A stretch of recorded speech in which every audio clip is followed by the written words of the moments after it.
Terrific. Hey, Joe, thanks so much for coming up from Warren. I thank you for inviting me. So what do you think of Steve Massa? He's quite a guy. I've known him for years. Do you have any funny stories about Steve? I knew his father. Okay. His dad was one of the greatest catchers in baseball you ever seen as a minor leaguer. Today, he'd have been a top dog. Yeah. Terrific. So I know Steve from work. Yeah. We used to work together. So how did you work together? Where at? Well, he used to run a plating machine, and I was an electrician, the maintenance electrician there, and they called me all the time when something was wrong. No kidding. I think Steve can verify that. Was it wrong because Steve did something wrong? No. Something, a pump or something would quit, and Yeah. they always said, we need an electrician. Well, I go back there, they needed a mechanic. Ah. So I relayed it back to the boss and said, they need a mechanic. Terrific. Now, are you a native from Warren? Did you grow up there? I grew up in Clarendon. Clarendon? Clarendon, Pennsylvania. Yes, sir. And where'd you go to high school? Warren High School. Warren High School? What year did you graduate? 1943. 1943. And then did you get a letter in the mail? I got a letter from Roosevelt. And to this day, I wondered where that letter is. Well, I realized we had to give it to the draft board when we got called, and they took it. Okay. Otherwise, it would have been a great souvenir. Yeah. And I sure wish we could have kept that thing. Yeah.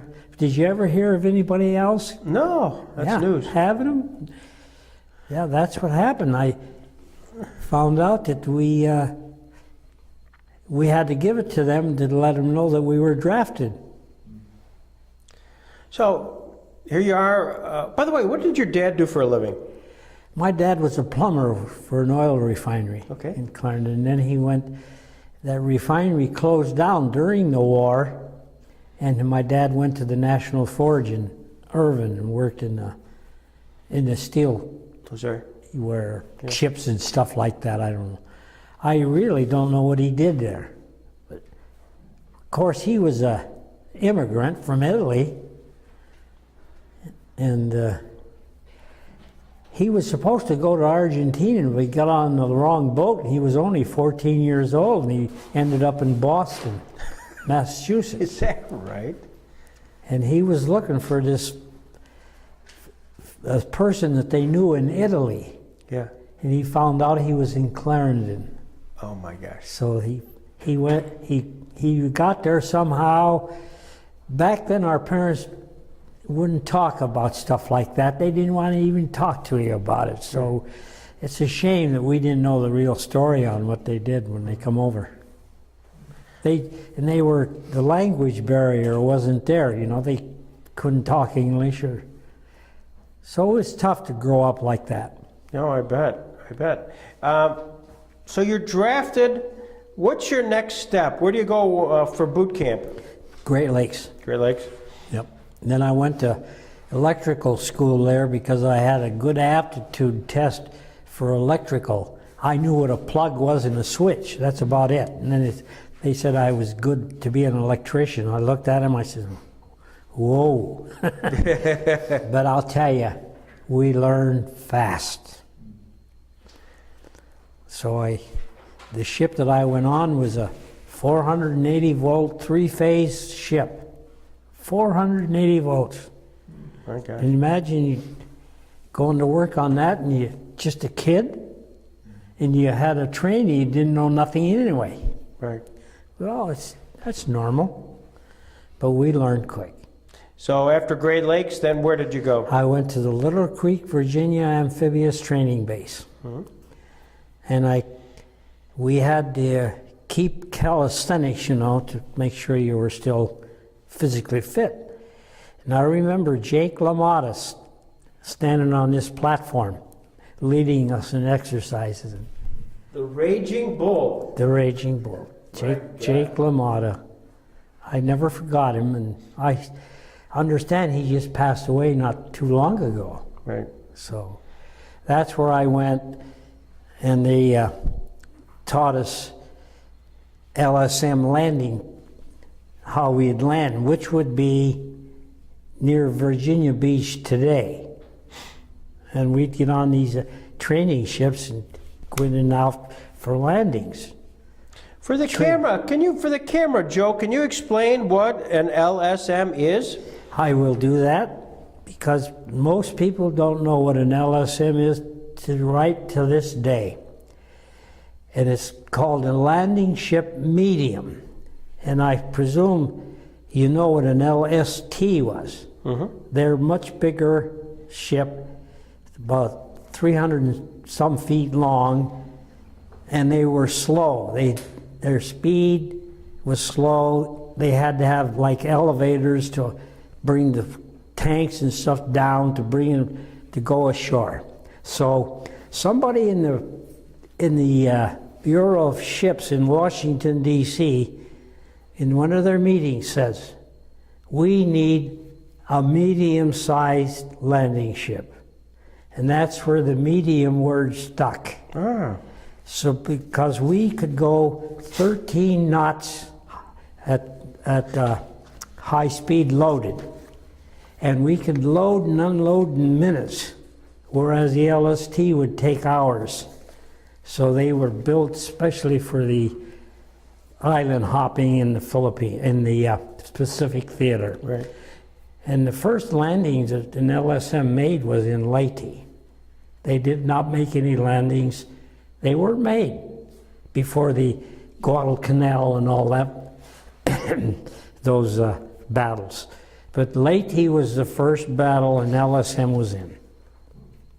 I don't remember which ones were there first. And we arrived in the Philippines at Tacloban, which you probably read about lately, that had all the bad storm and the flooding. Yeah. We went into Tacloban with, I think, the Americal Division, which was a heavy artillery unit. But we didn't get there till about the 15th or 20th of November of 44. Mm-hmm.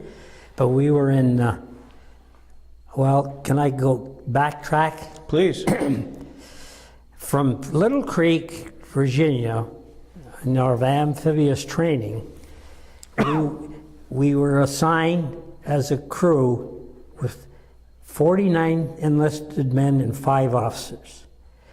And we were trained there for about 2 or 3 weeks, if I recall properly, and bused to Charleston, South Carolina Naval Yard, where the LSM 168 was built. Mm-hmm. We commissioned it there. We were called plank owners. When you commission a ship, you're a plank owner. Plank owner. Well, the reason the plank word is in there because all ships used to be wood. But now these ships are all steel, but they called them a plank owner anyway. So I was a plank owner on that. And we trained on an LSM there in Charleston for about 2 weeks. And then they put us aboard the LSM 168, which I was assigned to, on a shakedown cruise in the Cape Hatteras area. And if you want to know what a rough ship ride is, take a ride in the Cape Hatteras on a flat bottom like that floor right there. All the guys were sick, and we didn't have troops then on the shakedown troop. But I didn't get sick. I was lucky. To this day, I don't get sick in the ocean because I used to go fishing out deep sea fishing with my niece. And we come back in after this shakedown cruise, and we needed a few repairs, and off they sent us to the Panama Canal. In the meantime, on the way to the Panama Canal, we went all down the coast of Florida, and we were told over the PA system where St. Augustine, Daytona Beach, Palm Beach, and Miami were, which were not developed then. It was, hey, this is 1944. So we didn't pay much attention to it because we were just boys. Most of us were boys. And the other thing I will tell you about the LSM crew, they called us the misfits. We had some 35-year-olds on down to teenagers like myself. They called us misfits, which we were. Nobody had any technical abilities or anything. And they sent us off to war. So just picture yourself like that, with a bunch of old guys, which are, in our opinion, you were old then if you were 40 years old. Yeah. And that they called us some misfits, but we got the job done anyway. But the guys got so seasick that they wanted off the ship. They wanted to transfer. Where are we going to transfer you to? To another one? No matter what, you stayed on that ship. They told you to eat crackers. And when that anchor come up on a flat bottom like that, that ship was like this, you know? Today, the cruises go on them. They compare that to an LSM? No, it don't work that way. You got sick as soon as that anchor was pulled up. And we had an anchor on the front, one in the back, to kind of steady it. But when they come up, the ship would go just like this. So it wasn't easy. So we went down to the Panama Canal, which was built, I think, in the 30s. But you could tell by the surrounding mountains that a lot of construction was being done yet. But the other thing is, a camera was a no-no. You're not allowed any cameras, nothing, because everything is a secret. And it just irritates me to this day that I couldn't have pictures of that canal. Right. But we went through the canal. They tied 4 of us together, 4 LSMs. They called them nested. And they pumped you through the canal, the locks, and then they put you down. And you go so far in that lock, and then they pump you back up. And then you finally went over to, in the last lock, to the Gatun Lake, called it Gatun, I think. And that was freshwater. So we got on the other side, in the Pacific side, and then you go right into the ocean. And then there was the LSM 220 and the LSM 168, the 2 of us. From there, they sent us separately. The other ships, I don't know where they went. I think they went up the Pacific coast to Los Angeles or wherever they gathered up there to go to Pearl Harbor. But we did not go to Pearl Harbor. We went to Bora Bora in the Society Islands, which is Tahiti. It was so restricted that you no liberty, no nothing. You just went there and you got fuel. And you anchored overnight, took off the next day, and we went to the New Hebrides Islands in Espiritu Santos. But before I forget though, we loaded some 4 LCMs, which is a landing craft medium. All it would take was either men or a tank. That's it. They were about 30 feet long. And we unloaded them. We got them, picked them up somewhere, I don't remember where, but we unloaded them in the New Hebrides Islands. And then we went to Espiritu Santos, which is another island, and we loaded 4 Sherman tanks and took them to Hollandia, New Guinea. And the U.S. Army, I don't remember what number we didn't care who they were. We were just kids. And they unloaded those tanks in New Guinea. And then we trained for a little while. Was there active operations at that time when you dropped them off? Yes, there was some active operations in the New Guinea because we had missions for mop-up. We mopped up something, finish off whoever the troops, we took some Army guys in there and we did the mop-ups. And that's why they held us back from the October 20th landing in the Leyte. And we were involved in those mop-ups.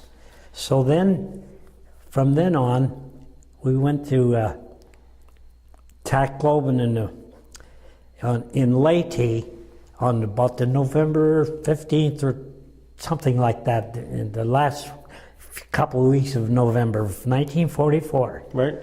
Because the initial landings were on October 20th. But you know, I can still remember when we were at sea going towards the Philippines, we thought it was thunder and lightning. And the echoes on the ocean would carry for miles. We wondered what it is. Oh boy, them some storms. Well, we found out later they were bombarding in the Philippines. And we were close enough to see it. But we were held back because we had the Americal division on. I'm almost sure it was the Americal division, which was the old cavalry, just no number. And we got involved with those guys. And then we made a number of landings in the Visayan Island group, which is the center islands of the Philippines, which included Leyte, Samar, Bohol, Negros, Palawan, Mindoro, Mindanao. Those were and we made several landings on all those islands. But we wondered, what are we doing here, you know? And everything was a secret. We didn't know nothing. So when you landed, what did you drop off there? We dropped off troops or tanks, Sherman tanks. Where would you pick up the troops, by the way? Would you pick them up on a battleship? Off an APA. Okay. And then we'd get cargo from an AKA, which is a cargo ship. Okay. We'd have to go back and forth to them and load up. That's why I say we were so much quicker than the LST that we were busy night and day. Yeah. And I remember saying to some of my buddies, which were my age, are you tired all the time like me, or is it just me? They said, yeah, we're all tired. You know why? Because we were on general quarters all the time. We'd go get to sleep maybe 10 minutes and the general quarters alarm would go off. They'd say, unidentified aircraft or submarines in the area. They didn't know if they were friendly or enemy. So you were at your general quarters station so much that a kid in pretty darn good shape would tire out. Something ain't right. So we were just tired all the time.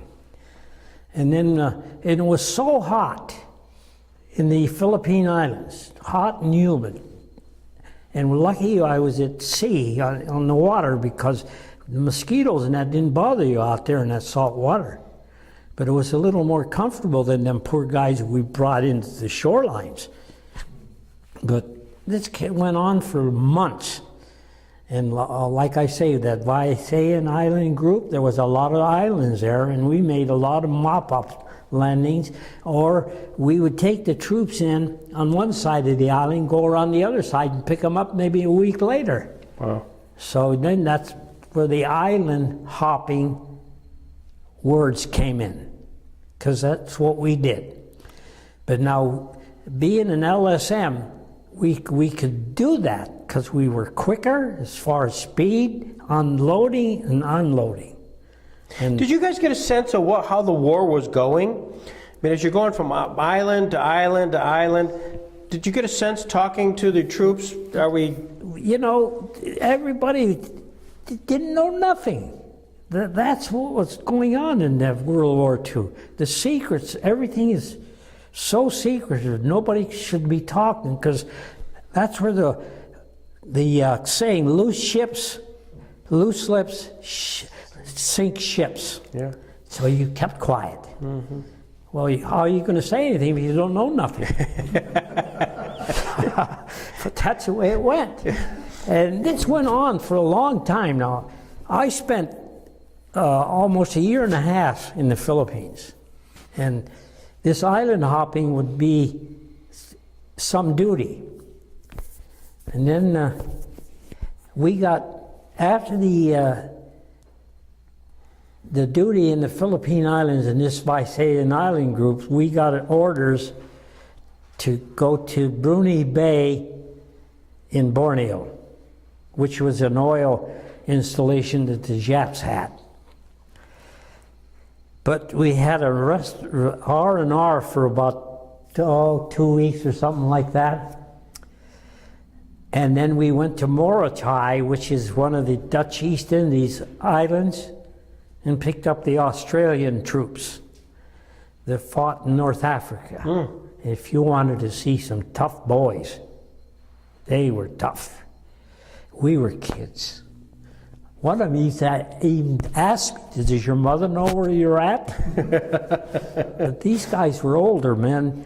They came back from the North African campaign to protect their mainland, Australia.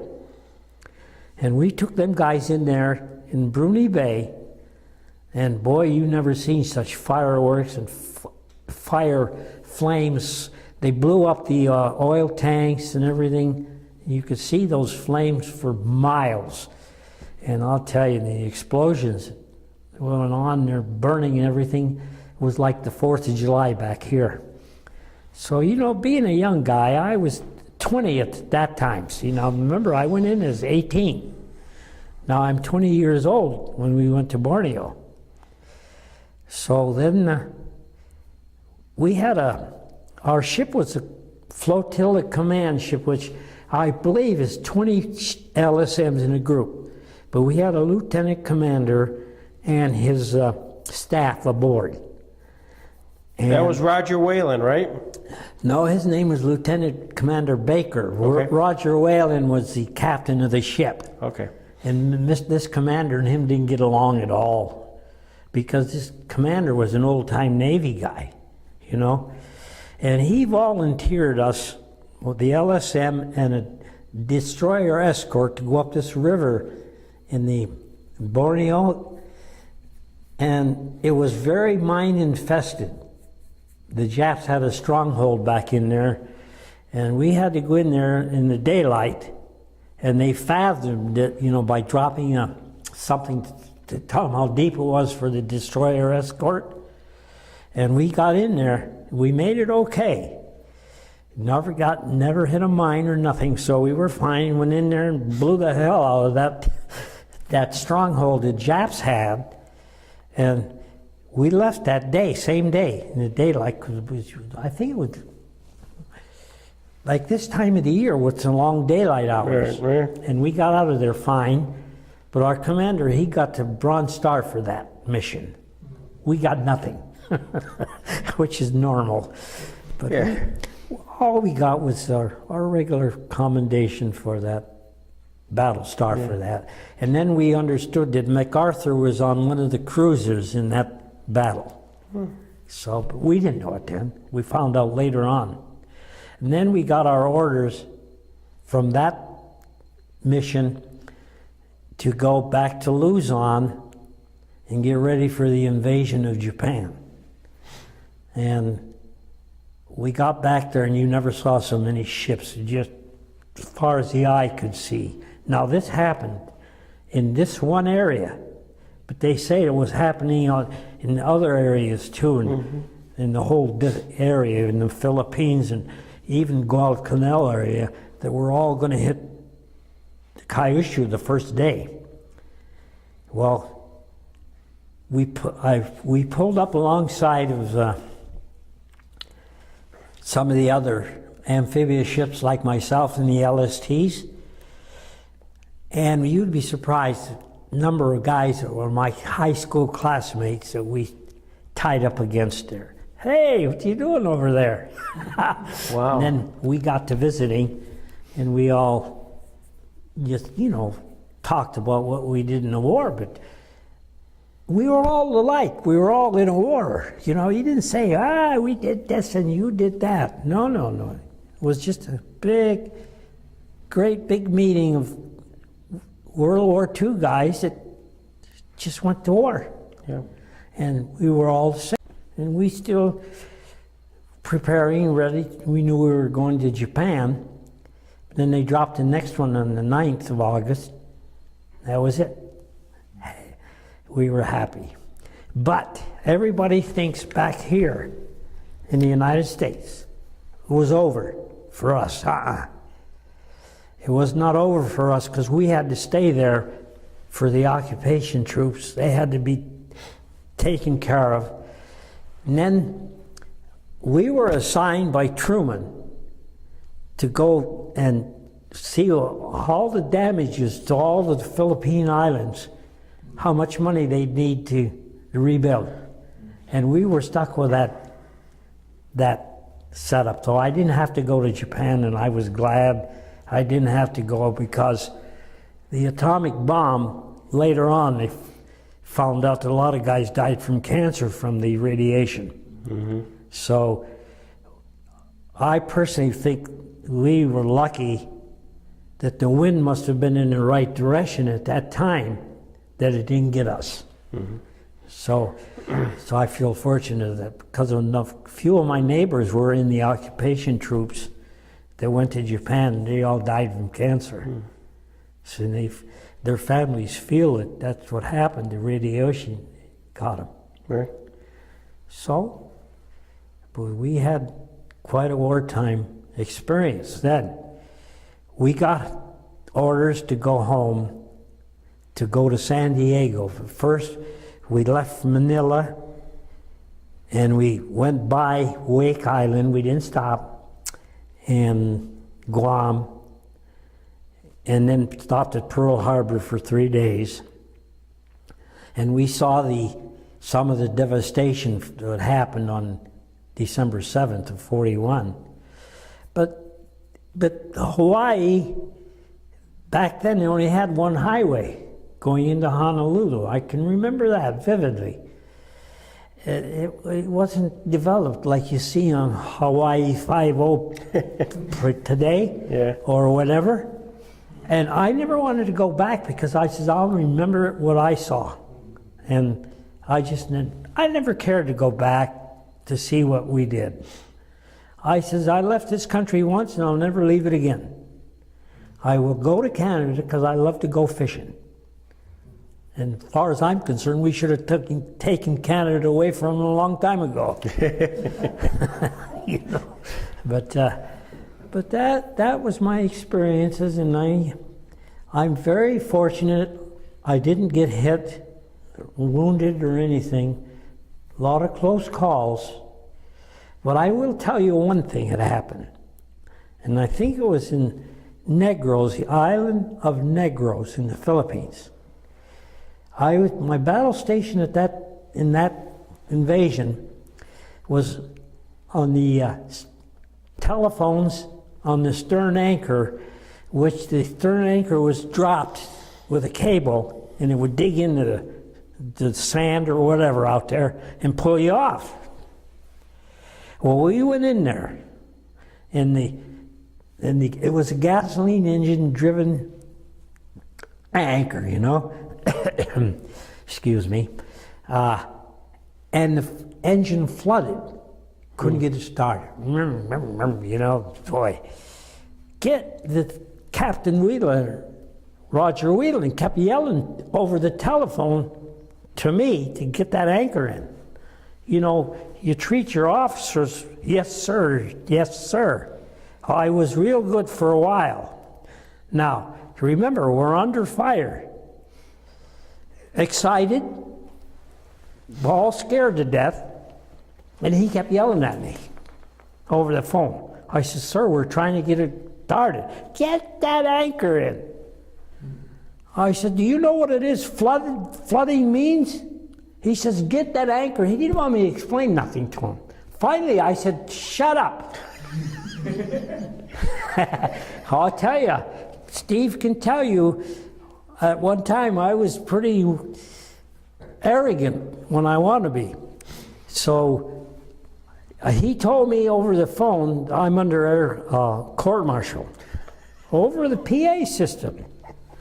And I said, who cares? We're not going to get out of here anyway. Well, so somehow the mechanics came up from the engine room. A couple of them come up, and they got that engine started, and we got out of there. So this lieutenant commander that I was telling you is the flotilla commander. He come around and he patted me on the shoulder, and they never call you by your name, Joe, your friend, first name. They always call you by your last name. He says, Frontera, don't worry. Nothing's going to happen. I seen everything that happened. Nothing did ever happen. I never was court-martialed. I still be in Portsmouth today for that. Tell the captain to go to you know where. But hey, when you're a kid, now I was 20 then. No, I was 19 yet at that time. And boy, we were scared. And when you feel you're dead in the water, which we were, if we ever got that anchor, the anchor had to pull us off because all the engines are shut off. They'll suck in the dirt and the sand, and you're done. So all engines were shut off except that anchor engine. It pulled you out, got you out there so far, and you could start the engines, and away you go. But I say, you might have been a kid, but you grew up quick when you was put on that LSM. But I hope that me telling you what an LSM is, that the people today, they see my hat. Like I go to Walmart's and I sit down or something waiting for my partner or somebody. What's an LSM? To this day they ask you yet. And it was such a good ship in that Pacific Ocean. Most people better wake up to the fact that the Pacific battle was a Navy battle. If it wasn't for the Navy, how are you going to get there? You can't swim, you can't walk, or fly in. There's no place to land. But the LSM did a great job. So I hope what I'm telling you today will sink in the minds of these people to what an LSM really did and what we did. That's why we're doing this by film here, so we can tell people exactly that story. I'm happy, and I think anybody that was served on an LSM that sees this is going to be happy about it, because I got a guy that's he's the captain, not the captain, the president of our LSM association. He lives in Sagertown, Pennsylvania, his name is David Miller. I hope he sees this. Yeah. Well, we'll catch up with him.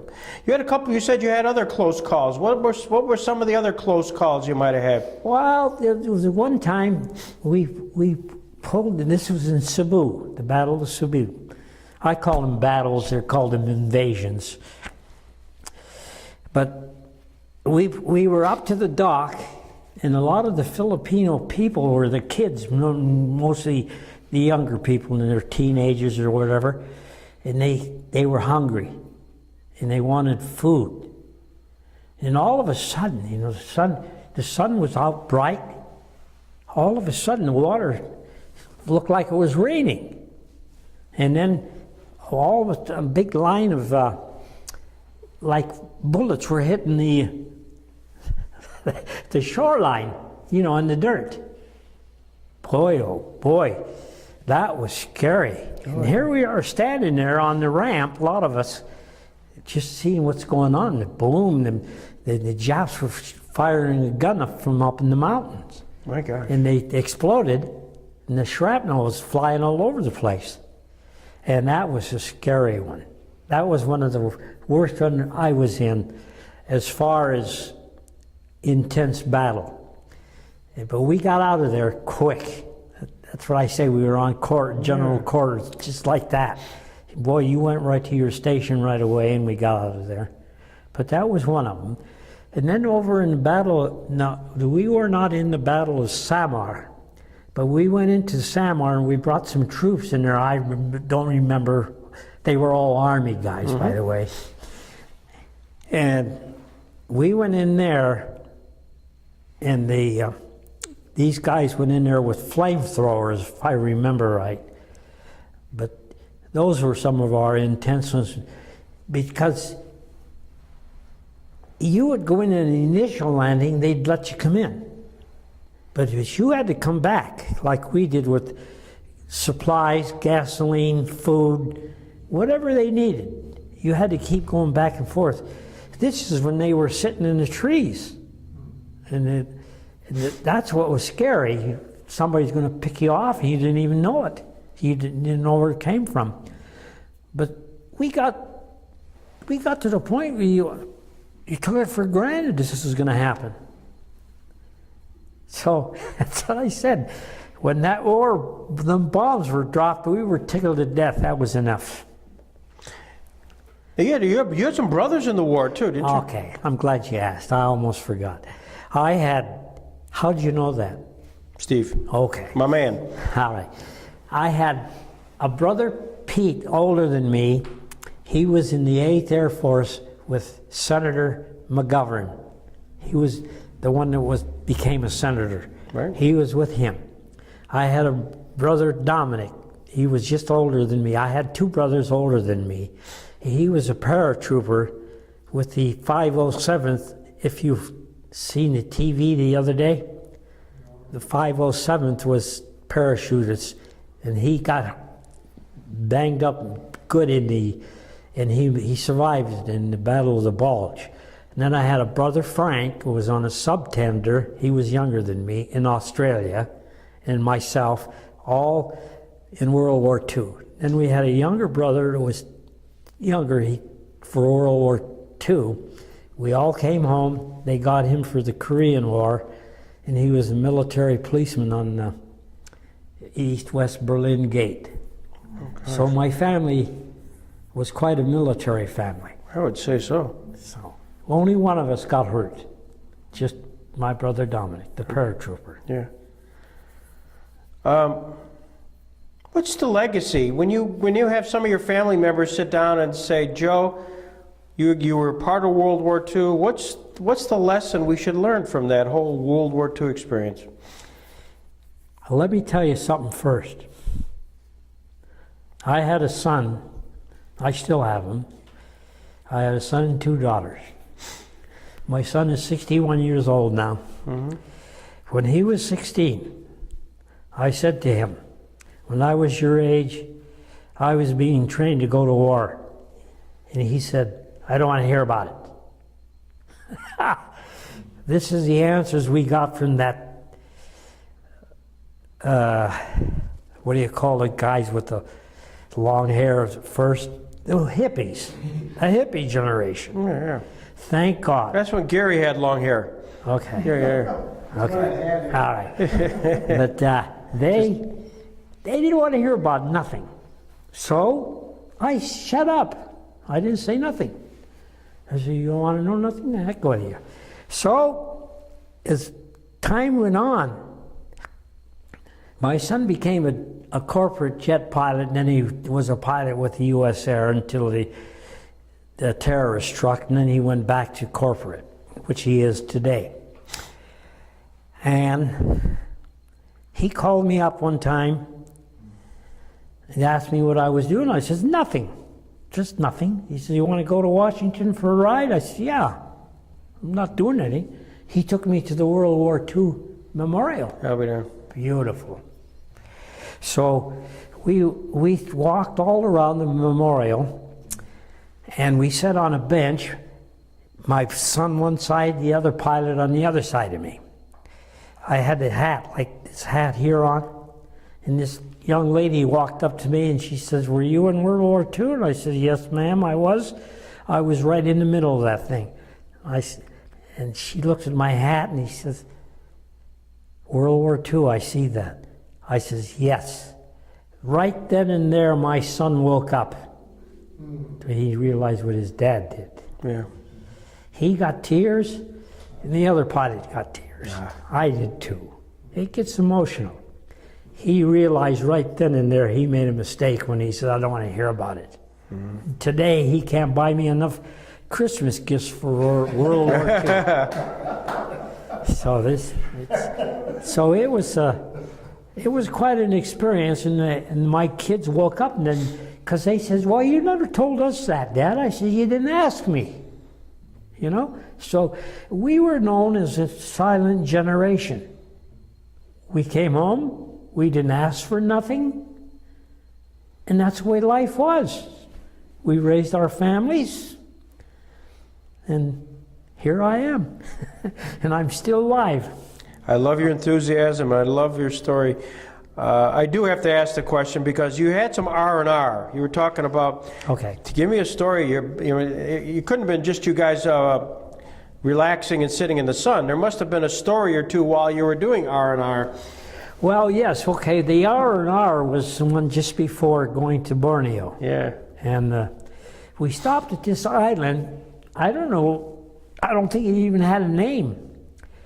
But some of the guys went swimming.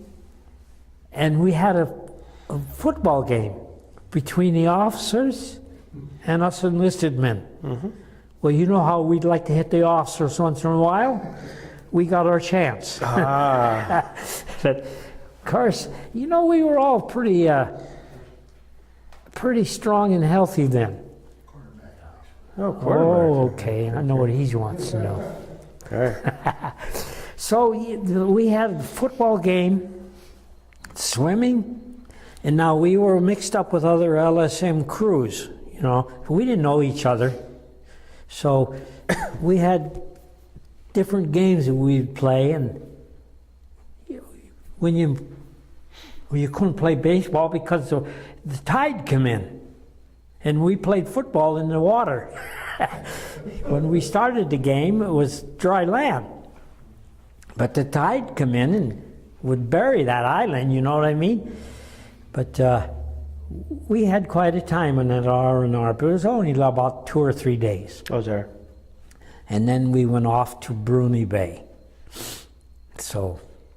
Now, was there any story about guys getting a little bit out of control on those R&Rs?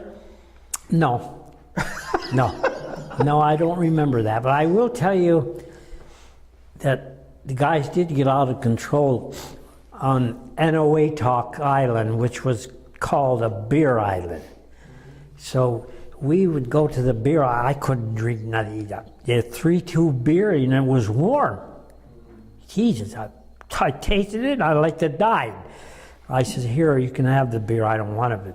But the guys would get loaded up drinking, and they got out of control. They got in fights and everything because the guys were, you know, they were actually uptight from the war, and he wanted to hit somebody, and that's what happened on that island. But when that R&R, everybody kind of behaved. The officers didn't get mad when they got hit, you know, in the game, which you're allowed to do. So I know. And then you want to go about our little episodes in the working? Sure, yeah, go ahead. Obviously, you said it. Go ahead, Joe. Steve would wrap up a big roll of paper towels, and he'd center it to me, and I'd be behind the quarterback, and he'd take off, and I'd throw it to him. He'd catch it. We had good time back then, didn't we, buddy? Yeah, so Steve and I go way back a long time, and now I'm quite a football nut when it comes to professional football. Joe Namath, Super Bowl number 3. Mm-hmm. I swear I was the only guy working at GTE at the time that said Joe Namath and them would win the game. He can tell you that. That's true. It's a fact. And he won it. And he did. Yeah. And he won it. He changed football. Got them guys off their high horse. That's right. And I'm an AFL man today. You can ask me any question you want to about pro football. I'll go way back to Mr. Christian, the football quarterback. I think he played for Columbia University, right? Yep, sir.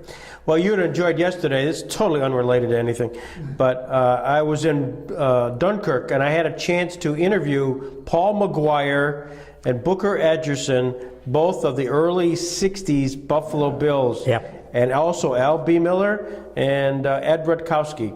Oh, yeah? So all those guys, the AFL, Buffalo Bills, they were honoring Van Miller, the old announcer. The announcer. Yeah. Oh, yeah. So it was a fun day for me yesterday, living the time you were talking about, the early AFL. I go way back to the day they started, and I'll never forget when Lombardi called him a Mickey Mouse League. Right. Well, he found out they were not a Mickey Mouse League That's right. when he went over to Washington to coach. Yeah. And then he I don't know if he died or he hung it up. All right, here's the question. Paul Brown was the Great Lakes coach when you were there. Yes. Did your paths cross with him? I didn't have any talks with him or anything, but I saw him coaching the team. Yeah. And this is when I was boot camp, and you were told to go to that game whether you liked football or not. I loved it. I went. And Paul Brown was the coach, and I think he had Angelo Bertelli, Johnny Lujack, that group of players. Both Notre Dame Heisman Award winners, yeah. Pardon? But Bertelli and Lujack were both Notre Dame quarterbacks. Yes, right, and they were on the team in Great Lakes. Well, I'll be darned. And then I understood that they went undefeated. Of course, you know, I left boot camp before the season was over, but I followed football as much as I could. But when we got into the amphibious training, you just lost all control of everything. No radios, no nothing. Right. So I missed it. This has been great, Joe. I got to tell you, I'm very excited you came up here. Was I a different interview guy? Absolutely. You gave us a history lesson. Absolute history lesson. And I want to take a picture with you and Steve here. So stay right there. Don't go away. All right. Okay. Hold on a second. This one here is the American, the Victory Medal. This is the Philippine Liberation Campaign. This one is the South Pacific Campaign with 2 battle stars. This is a Philippine Liberation Medal. This is the Combat Action Medal. And this is a presidential, Philippine Presidential Unit Commendation ribbon. And these are the good conduct for 3 years. And this is an association we went to Las Vegas in 1994. A whole bunch of ships.